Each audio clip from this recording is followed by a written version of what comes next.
নমস্কার বন্ধুরা, সবিতা কিচেনে সবাইকে স্বাগত।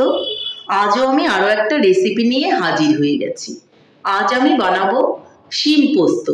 এই শিম পোস্তটা কিন্তু খেতে ভীষণই ভালো লাগে।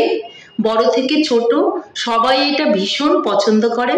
রুটি পরোটার সঙ্গেও এটা যেমন ভালো লাগে, গরম ভাতের সঙ্গে তো কোনো কথাই নেই, ভীষণই ভালো লাগে। তাহলে এই শিম পোস্তটা আপনারা ঝটপট বাড়িতে বানিয়ে ফেলুন আর খান। তাহলে আমি এই শিম পোস্তটা কি করে বানালাম সেটাই দেখে নেওয়া যাক। শিম পোস্ত বানাতে গেলে প্রথমে আমাকে শিম নিয়ে নিতে হবে। শিমগুলোকে আমি ভালো করে দেখুন ধুয়ে কেটে একটা বোলের মধ্যে নিয়ে নিয়েছি। এদিকে আমি নিয়ে নিয়েছি দুটো আলু ছুলে। এই আলু আর শিমটা দিয়ে কিন্তু আমি শিম পোস্ত বানাবো। শিম আর আলুগুলোকে আমি একটু ভাপিয়ে নেব। শিম আর আলুগুলোকে আমি একটু ভাপিয়ে নিয়েছি। আলুগুলোকে আমি টুকরা করে নিয়েছি। কিন্তু পোস্তটাকে আমি বেটে নেব দুটো কাঁচা লঙ্কা দিয়ে।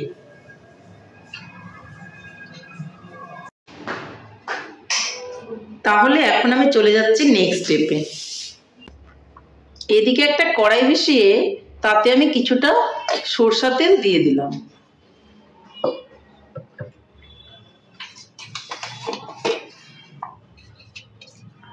তেলটা গরম হয়ে গেলে এর মধ্যে একটু হলুদ দিয়ে দেব।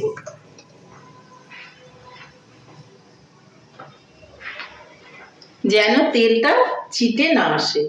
তারপরে আমি শিম আর আলুগুলো যে সেদ্ধ করে রেখেছিলাম, হালকা মানে ভাপিয়ে রেখেছিলাম, সেটাকে কিন্তু আমি দিয়ে দেব। দিয়ে একটু লবণ দিয়ে দেব। আবারও উপর থেকে আরো একটুখানি হলুদ দিয়ে দেব। ভালো করে নেড়ে নেব। নেড়ে চেড়ে একটু ভেজে নেব।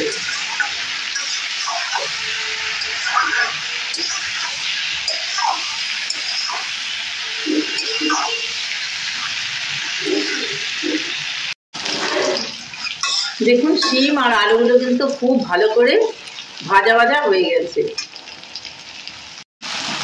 এখন আমি এর মধ্যে পোস্ত আর লঙ্কা একসঙ্গে যে বেটে রেখেছিলাম সেটাকে দিয়ে দেব।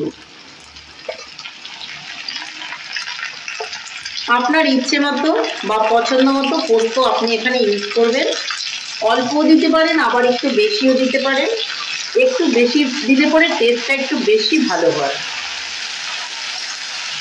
আমি এখানে পোস্তটা দিয়ে দেওয়ার পর উপর থেকে ধনেপাতা কুচি দিয়ে দেব। ধনেপাতা কুচিটা একটু বেশি করেই আমি দিয়ে দিলাম।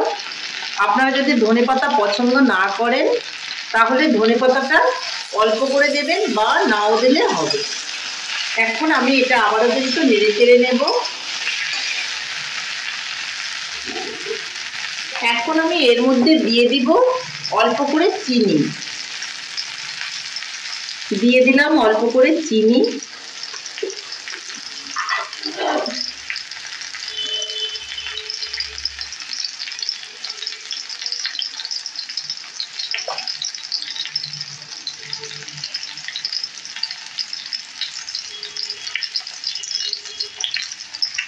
আর উপর থেকে দিয়ে দিব কাঁচা পাকা লঙ্কা।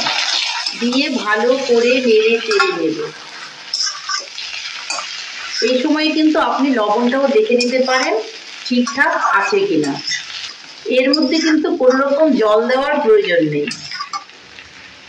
আমার শিম পোস্ত কিন্তু রেডি হয়ে গেছে। এখন আমি শিম পোস্তটাকে নামিয়ে নেব। দেখুন কতটা সুন্দর হয়েছে। আমার শিম পোস্ত ফাইনালি রেডি হয়ে গেছে। এই দেখুন বন্ধুরা কতটা সুন্দর দেখতে হয়েছে, খেতেও ততটাই ভালো হয়েছে। তাহলে বন্ধুরা আমার রেসিপিটা কেমন লেগেছে? আমার রেসিপিটা যদি আপনাদের ভালো লাগে তাহলে লাইক, শেয়ার, কমেন্ট করতে ভুলবেন না। আর আপনি যদি আমার চ্যানেলের নতুন বন্ধু হয়ে থাকেন তাহলে চ্যানেলটা সাবস্ক্রাইব করার অনুরোধ রইল। পাশে থাকা বেল আইকনটি প্রেস করে রাখুন আমার নিত্য নতুন রেসিপির আপডেট পেতে। তাহলে আর দেরি কেন, তাহলে ঝটপট বাড়িতে এভাবে বানিয়ে ফেলুন শিম পোস্ত, আর গরম ভাতের সঙ্গে সবাই খান, দেখবেন ভীষণই ভালো লাগবে। নমস্কার, ভালো থাকবেন, সুস্থ থাকবেন, আবার দেখা হবে আরও একটি রেসিপির সঙ্গে।